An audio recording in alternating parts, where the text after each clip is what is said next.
You're listening to Heating Up the UK, a Miami Heat UK-based podcast, bringing you the best Heat media guests every single week. Here's your host, Dan Healy. Brought to you by the Miami Heat UK social media network. Enjoy the show.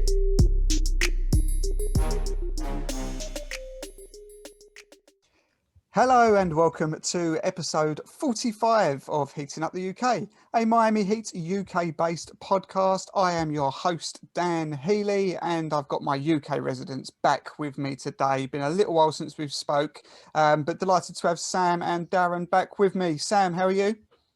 I'm good, thanks. How about you? Yeah, very well, thank you. Doing good. Darren, how are you doing, buddy? Yeah, I'm all well, thank you. Good. So we haven't spoke for about 2 weeks, I think, which is a long time in the NBA. We couldn't buy a win last time we was talking. We was talking about who we needed to trade for, Suddenly, the Miami Heat are the hottest team in the NBA now. 6-win streak. Another convincing W last night against the Atlanta Hawks. Sam, let's start with you quickly. No Butler, no problem. Key takeaways from last night's game? For me, the biggest takeaway was how we ended the fourth quarter, just closing out and doing what needed to be done. And it was just multiple players stepping up. Goran Dragic hitting threes, Kendrick Nunn doing what he needs to do, Gabe Vincent playing some good defense pretty much all through the game. And yeah, I was just happy seeing that the way the team managed to keep that lead or even extend the lead toward the end of the game. I mean, last time we spoke, we could barely close out a game, and now we're doing it without Jimmy. So yeah. Yeah, that's a good point. That was our problem. We couldn't close out a game. We would get long leads, we wouldn't hold on to them, we wouldn't close them out. Now we're doing it without our closer. Darren, it's quite an interesting point actually talking about closing, because you would always say the ball should be in Jimmy's hands. Jimmy wasn't there last night, and yet you sort of felt comfortable that whether it was in Bam's hands, Goran's, Tyler's, you felt confident that we was going to see this out. That's pretty incredible turnaround, isn't it? It is, yeah. I think I've always been confident with Goran. I think he's proved over his career, especially with the Heat, that he will take on the big moments. He'll take on the big shots down the stretch. I think Bam is obviously moulding into that all-star, and he will be that guy. And Tyler, like you say, even during the finals and the playoff run, he hit some real clutch shots, and he seems to have that gene within him. So yeah, I'm not surprised. I'm really pleased. Like Sam said, there was multiple contributions last night, especially defensively. I mean, Trae Young was really quiet. I'm not expecting the same tonight, but I think that's credit to Kendrick, to Gabe Vincent, that defensively they were very, very solid. Yeah, we'll come on to Kendrick in a minute, but Gabe Vincent, I've got to take back some slander, because I said, again, not that long ago, I just didn't really see what this guy was. He looked like a G League player who was out of his depth. And I'll take it back because he's been outstanding in limited minutes, although he got an extended run last night. He's showing his worth in every minute. Defensively, his shot is now falling. He caused Atlanta some real problems last night. I mean, there was that possession with Trae Young. He just locked him up. This is one of the most offensive players in the league, talented defensive players in the league, that he had to end up turning him backwards. So, Sam, you've always been quite high on Gabe Vincent for your own reasons. What do you make of this rise? This is great stuff, isn't it? I mean, I've always seen him as a player whose fundamentals are quite sound. I was thinking about this yesterday, and one former Heat player who reminds me of is Rodney McGruder from like 2 seasons ago. So on defense, he's doing what he needs to do. He's locking people up. He's staying in front of his man. He's communicating. And on offense, sometimes he had like shaky games, but we should be expecting his 3-point shot to sink consistently. And the difference between last season and this season, we maintained him as I think he's a two-way player or something, but we maintained him because he could shoot. But this season he's shown that he can add on that defensive element to it as well. I mean, I already knew he had it, but I'm glad he's shown it. Absolutely. Yeah, it's as I say, it's great to see, because I just didn't see that he had this capability. I think he's always going to have his limitations because of his build, his height, etc. But offensively he wasn't doing it. He is now, but I didn't see this defensive side of him. So I'm more than happy to eat a bit of humble pie because he's been balling. So yeah, great stuff from Gabe Vincent. Now Kendrick Nunn is another player we've been seeing. The turnaround is incredible. Just out of the rotation, just not considered at all. Just his game is gone. He was off a cliff. He was no longer in the faults, and he's now back to the player that he was. He's now putting up the same numbers as he was last year, almost just a fraction under. Another 24 points last night, another 7 assists last night. Defensively, he's becoming a very good player. Before I come on to sort of another topic that is again splitting Heat Twitter a little bit, Darren, just what are you making of Kendrick at the moment? I think it shows his character. I think we might have talked about this a few times now, that he's a guy that if he goes through a bit of adversity or he's having he's out of the rotation as you said, he kind of he'll step up, he'll rise to that challenge, he'll work hard, he'll grind away. That just looks like it's in his nature. So for him to, I think given an opportunity, he's a player that takes it. He wants to, make the most of his minutes, prove his worth, if you like. You just get that aura about him. So I mean, his game last night was fantastic. I think the one that stands out as well is no turnovers. So yes, he's playing exactly. I think he's, like I say, his whole demeanor, his whole character is exactly what the franchise is all about. So I'm really glad for him, because he just seemed like a guy that just absolutely works his socks off on and off the court. Yeah, that's a good point, because a lot of people say that as well. People that have got ties into the organisation that say that Eric Spoelstra really likes the kid. He's humble. He comes in, trains hard, goes home. If he's not, if he misses shots, he'll take them again. He's not afraid. So that's something that Eric really likes about him. And he's even during his tough times, you felt that because he had that backing of the coaching system, that he was maybe always going to come back. So fair play to him for grafting his way back in, not only to the rotation but to the starting lineup. So it's been great. Now that being said, then as I said, there's been rumours about what to do with Kendrick now, because as I said, this was someone who was a throwaway. Every trade that was being mentioned, recently over the last month or so, everyone was just going, well, you're throwing Kendrick Nunn, because there was no value there to him. Now there is a lot of value. He's back to a very solid player. He's still relatively young. He's only 24, 25, I think. When you look at players, for example, like Victor Oladipo, another player that the Heat have been linked with, that's a free agent at the end of the season. He's recently just turned down, I think yesterday, a $45 million 2-year offer with Houston. So they're pitching him around that sort of early to mid-20s mark. He's turned that down, expected to turn it down as well, because obviously whatever happens, even if he was to re-sign with Houston, the idea would be that it was more years than just the 2 years. So I think that was always expected to happen. But of course, another player that's linked with Miami, another player that has, I think, residence down in Miami, loves the city, etc. Works his way into our culture in terms of the fact that he's a good defender, can score points, etc. So we know the pros of Oladipo. And now let me get this right, because I am not saying that Kendrick Nunn is as good as Oladipo. Obviously not. He's still got a way to go to get to those levels. But when you look at what Victor Oladipo is going to command in terms of a salary, their stats at the moment are almost identical. There's not much, especially since Kendrick has come back. Their stats are almost there.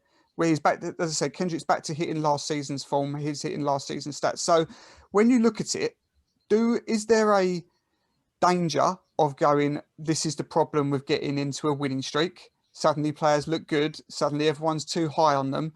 Of course, you sell higher on Kendrick Nunn whilst he has this value. Or are you like me and just saying, no, I would rather on that contract extend Kendrick Nunn than rather pursue a Victor Oladipo and look to save that money to something else? Sam, over to you. What do you think? Yeah, you hit it right spot on. I think the first question we need to ask is, are we looking to re-sign him? And that just depends on what sort of talent is available. Yeah. And like you've just mentioned, Victor Oladipo's turned down a 2-year, $45 million contract. And what that screams to me is, for us to sign him, we're going to get, like you said, we need to give him a longer term and around that same sort of value, unless we can negotiate something slightly lower. But I don't see Victor Oladipo commanding less than 19 million. Yeah. And that's a huge chunk. And if we are planning to give him that, I mean, he's said quite a few times that he wants to be in Miami. And like after the end of the last playoffs, there were talks about how in the bubble, he was trying to have like force those conversations in terms of like just speaking with the front office and the teams as well. But yeah, I think if we should be giving him that amount, then that just dispels any other free agents from coming in, because that's a huge amount. Whoever's free, we can't be going after any other max players, because obviously we've still got to sort out the Duncan Robinson issue as well, and just try to keep our depth. But it's I'd say it's really tricky. It's really tricky, and I feel like toward the end of the season, but I can't even say toward the end of the season because he's on an expiring contract. So like the longer we leave it, the more we're going towards one direction, which is signing someone else and not re-signing him. Or if we're going to trade him, then it's a similar sort of thing with Duncan Robinson. I think that the talent is too good there to let him walk. So he either is traded. This goes the same with Duncan Robinson as well. Is either traded because you need something back for him. You cannot let him walk, or he re-signs. As I said, I think that he's not the finished article yet. So I know that it could very easily go the other way. We could see nothing from him because we know he has got his capabilities. And if he doesn't score, he doesn't offer much else, although there is evidence towards the fact that his defensive game is getting better and his facilitating is getting better. So these are all positive things, Darren. Same sort of question to you. Do you ride the wave of keep Kendrick, or do you sell high and cash in whilst he's probably at his highest stock since he's come onto the scene? I think you both sort of hit the nail on the head, and it is a conundrum purely based on what Victor Oladipo would command and what we'd have to give up and where that would leave us moving forward with the rest of the roster. So I'm a loyal guy, so I see what Kendrick's done. And again, you said it. Spo and Pat Riley seem very high on him. He's just his underdog mentality. I think he represents exactly what the culture's about. And I think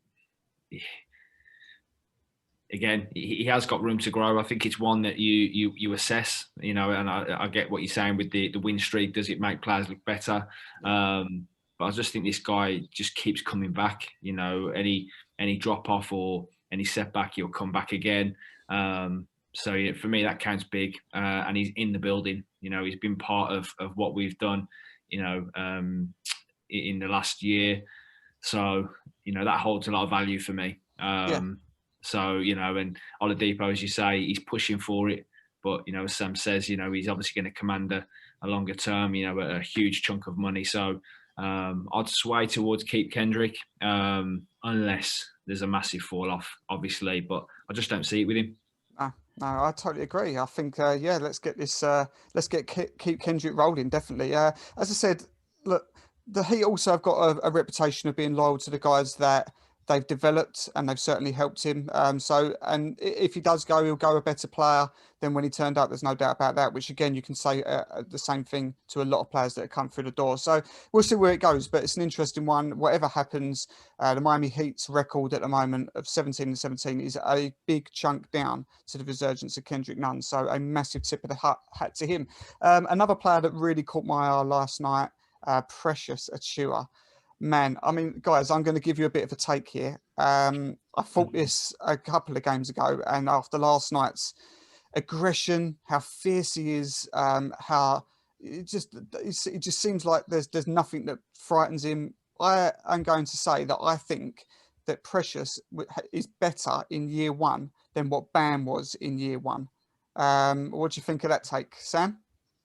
Actually, I agree with you. In terms of opportunities, he's had a lot more opportunities than Bam had in his first year. I think Bam was backlogged with Hassan Whiteside, and he didn't get much minutes. I think I'd have to look at the statistical comparisons, but in terms of what we've seen from Precious already this season, it's quite impressive in comparison to Bam's first season as well. But when we're talking about the ceiling, we all know Bam's got no ceiling.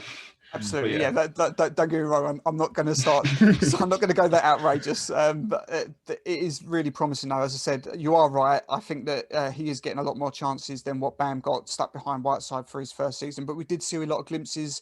We did fall in love with Bam very quickly because he was another player on draft night that a lot of people hadn't heard of, hadn't considered, and within a month or so, everyone loved him because what they saw they liked. And it's exactly the same with Precious.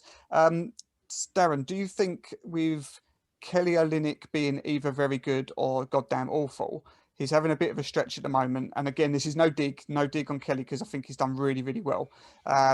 Is there now, do we start to give him a bit of a rest and say, sod it, let's put Precious at the 4?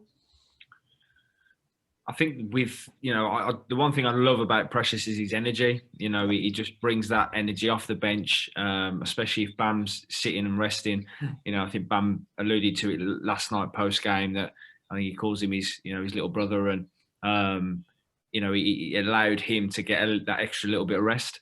And again, a little bit like Kendrick as well, while he's hot, so to speak, and while he's sort of riding a bit of a momentum, why not?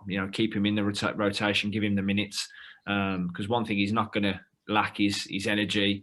He's going to bring that intensity, and he's just a monster. He's everywhere. Like last night, offensive rebounds, he was in and around the basket. So, and defensively, obviously. So, yeah, I think while he's hot, I'd go with him. He's certainly in the zone at the moment. So, and I like that little mix between him and Bam. Yeah, I think he gives us something that we struggle with, which is obviously off the glass. He's arguably our best rebounder. He's a presence. He's big. He's tall. He's nasty. He's violent, as we know. They're all the things that we like. There's the other side to it, perhaps, that would say, well, do you tweak a winning team at the moment as badly as? Well, again, badly maybe is the wrong word, but Kelly has been there. He's been doing his job. His shot's just fallen away at the moment, but we're winning. And whilst we're winning, do you change it? There also might be an issue if you took Kelly out to put Precious in. Is there a spacing issue there as well? Sam, what's your thoughts on it? Do you stick to what we do, or do you do this little switch? Well, I'm glad you brought it to me because I've been itching to say something. So I was looking at stats the other day, and apart from Jimmy, Kelly Olynyk has got the how can I put this? So basically, when Kelly's off the court, the Heat have a really bad net rating. Yeah. Only worse by when Jimmy's off the court. I think when Jimmy's off the court, it's like 6.4 or something, and when Kelly's off the court, it's -6, 5.2. So I think the only problem we have with Kelly is just not hitting shots. But on defense, he's very mobile. He's switching when he needs to, and him and Bam, when they switch, it's seamless, and there's just some really good cohesion on defense when he's on, similar with Bam as well.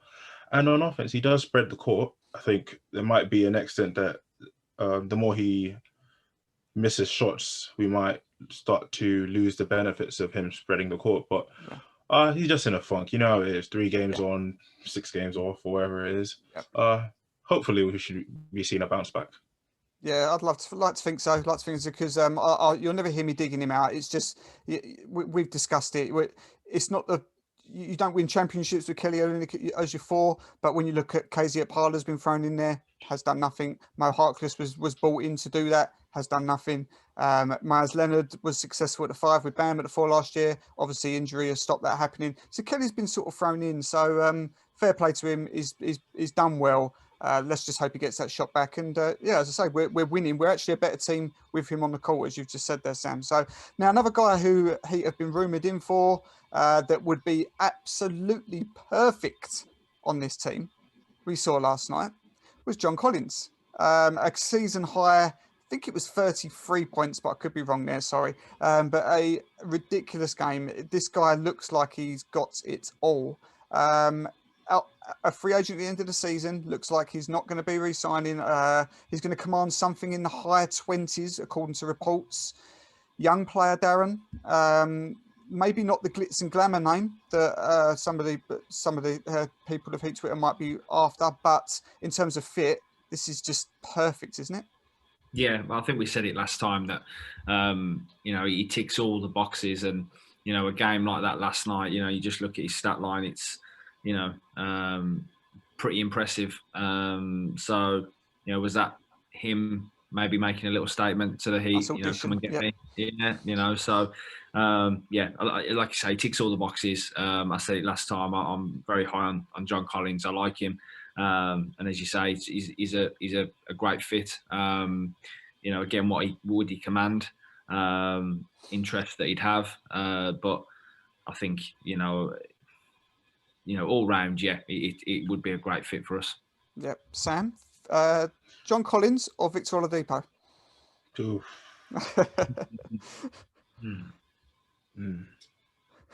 I'd actually go with Victor Oladipo. Right. I think because as of now, the Heat we're a good defensive team, and my biggest pet peeve of this Heat team just going cold. Fortunately, we haven't had much of that in the last few games, but I feel with with that sort of offense, we need more of a playmaker rather than someone who's going to put the ball in the basket for us. Okay, no, fair enough. You wouldn't see many people grumbling with either, because both would make us a better team. Let's have it right. We would be a better team with either of those players on. Just coming back very quickly to Jimmy, there was a bit of a blow missing him last night, but we took care of business. 2 more games before All-Star break, the Hawks again, and then the New Orleans Pelicans. Darren, is it wise to leave Butler be now and get over 10, 11 days of rest? Or we think this is only a minor thing, almost certain that it'd be available for tomorrow night's game if necessary. But if the Heat are waving, they're on this wave and there's no need really to rush him back, should we give him the rest? I'm not sure. And I only say that because, obviously I want us to go in to All-Star, over 500 if we can. If we split the 2 games, then again, that's a great return. Yep. I'd probably like to see him play 1, rest 1, or potentially play against the Hawks, rest the Pelicans. Because I think there'll be a response tonight, especially on Trae Young's part. So maybe we need him more in tonight's game. But like you say, Jimmy's for the long haul, and if we can get him rest now. And again, as you mentioned, we're on a bit of a crest of a wave, on a win streak. I think now he's better than any to allow him to rest and recover. But yeah, I'd probably say split the games. Maybe play tonight and then rest the New Orleans one, and obviously then have the All-Star break. Yeah, sensible. Sam, would you agree with that? Do you think that if you're going to rest him in one of those 2 games, would you rest him against, as Darren says, the Hawks are, I'm sure, I agree with you, Darren, that there'll be a response. I don't think they'll be that bad again. Not that they was awful, but, Trae Young was not Trae Young. You'd expect a response there. Or do you rest him, or do you bring him in for the New Orleans game where we're playing, that's a road game, a young, fit, athletic team? Would you need Jimmy for that? Well, if you're going to, what would you do? Would you, if he's fit, play him, rest him for both, or would you split for one of those? That's a tricky question. I mean, because obviously the Heat, other than the Lakers, because we both made it to the finals, we've had like a shorter off season, and considering the new the schedule where LeBron James has got 7 to 10 days off post All-Star game, we might as well give Jimmy the rest he needs if he needs the rest. But with that being said, he's just come off, 10 games off, I think, with the COVID protocol. But then again, it was health reasons, so that's different. But I say if he could play, then we play him. I don't see why not. Yeah. Okay. Yeah, I think it is quite a tricky one because there's splits to both sides of it. You don't want to. We've had a couple of conversations about you don't want to burn him out. He's playing maybe too intense for regular season basketball, and is that going to be a worry for you? Other hand is this is Jimmy Butler. This is what he does. He has been insane since he's come back. So why not? If he's fit, you play him. I wouldn't really grumble either way. I think if he plays great, you're getting him back into rhythm straight away. If not, he rests. That's not a bad thing either. So we'll see. We'll see what happens with Jimmy. Going after the All-Star break, then we have a 13-game schedule in March for the rest of March. Only 3 of which are against teams with a record better than .500.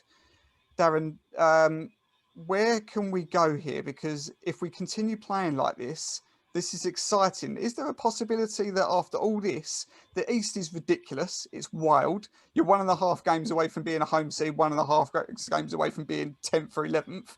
But with that schedule and our record of being a better team after All-Star break historically, is there any way you can break into this top 3, or are they set in stone?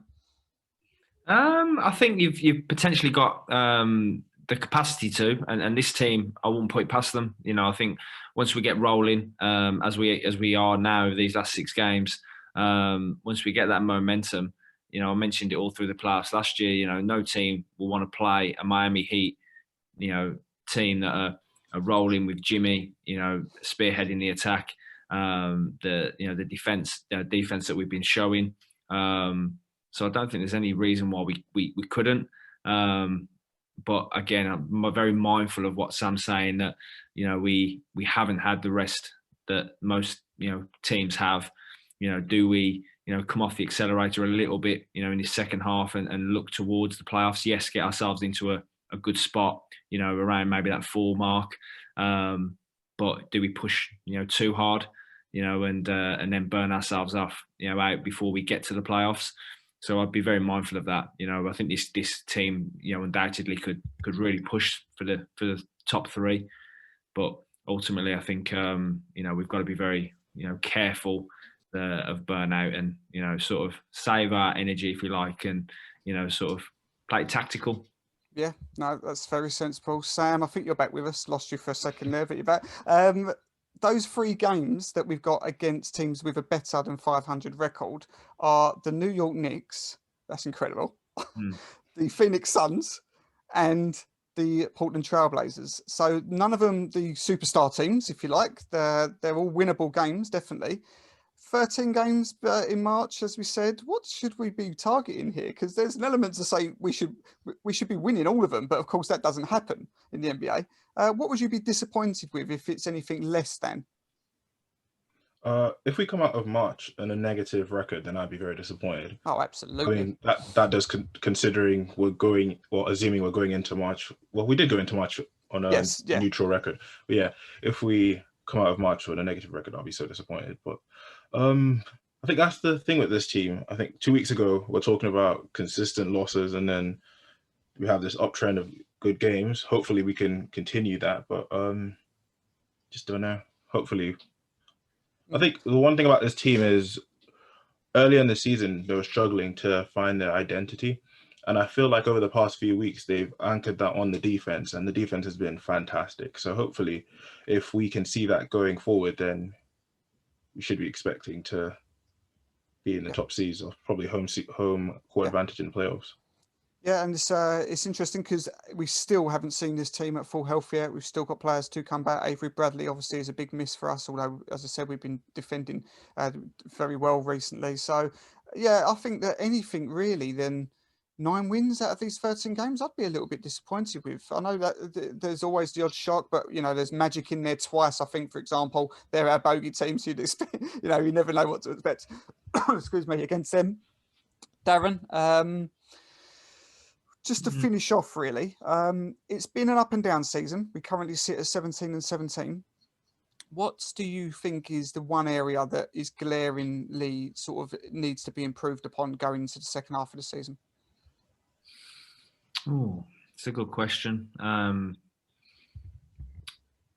think one of the things that, again, Sam's already mentioned it, that alarms you when, we do go cold. Where is our scorer? Where is our creator? And again, if everyone's healthy, everyone's available to play, then we do have options. But I think that's, when we do go on these little cold streaks, I think we've got to be better at, turning that round, momentum shifts in games. That would be, at the moment, like you say, we've ramped up the defense now. We're looking more like Miami Heat, on the defensive end. But yeah, offensively, them cold spurts that we have, we need to sort of eradicate them a little bit quicker. Yeah. But as I say, on a 6-game win streak, it's hard to look at anything else at the minute. So, but yeah, that's probably Sam has alluded to it already. Yeah, I think that's a very good answer, because you're right. You hit the nail on the head there. Is that the last few games we've looked like a Miami Heat team, and that wasn't us previously. It's strange because this roster, and I know you could say this about any team in any sport in a way, but when you're winning, you think all these players are really valuable. They've all got something that they can offer. They all look good. They're all assets.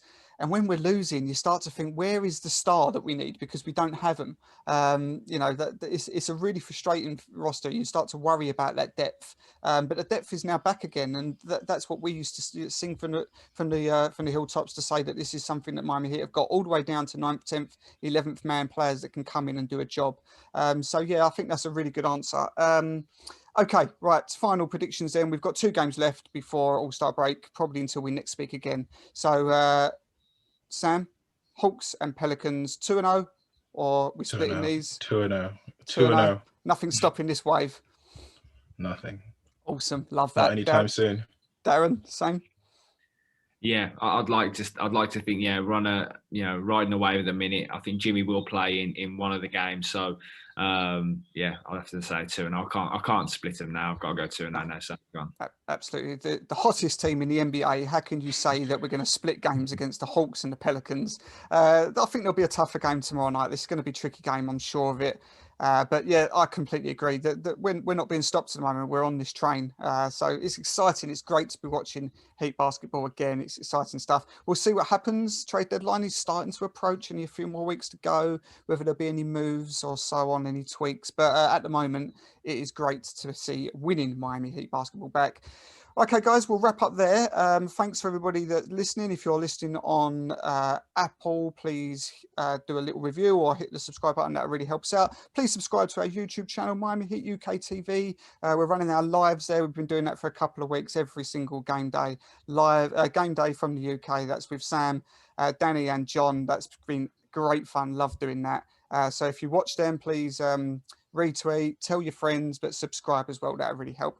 And also visit our website, miamiheatuk.com. We've got lots of articles, fun and games, all sorts going on there as well, plus all podcast episodes and all YouTube videos. I will be updating that. That's been a little bit neglected over the last couple of weeks. So bear with me. I will update that over the All-Star break. Until then, Darren, where can everybody find you? Twitter @coach_carts. And Sam? On Twitter @BamAquara and Instagram @SamAquara. Awesome. Love it. Guys, great as always to talk to you. We'll be back in a week or two's time to see how we get on after All-Star break. Until then, guys, everybody stay safe and we'll see you again soon. You've been listening to Heating Up the UK. Be sure to subscribe on Apple Podcasts, Spotify, and Google Podcasts to ensure you never miss a show. Also, go give us a follow on Twitter, Instagram, and Facebook by finding our page at the Miami Heat UK. And subscribe to our YouTube channel, Miami Heat UK TV, for our latest shows and fun content. That's your Miami Heat from across the pond covered. Thanks for listening.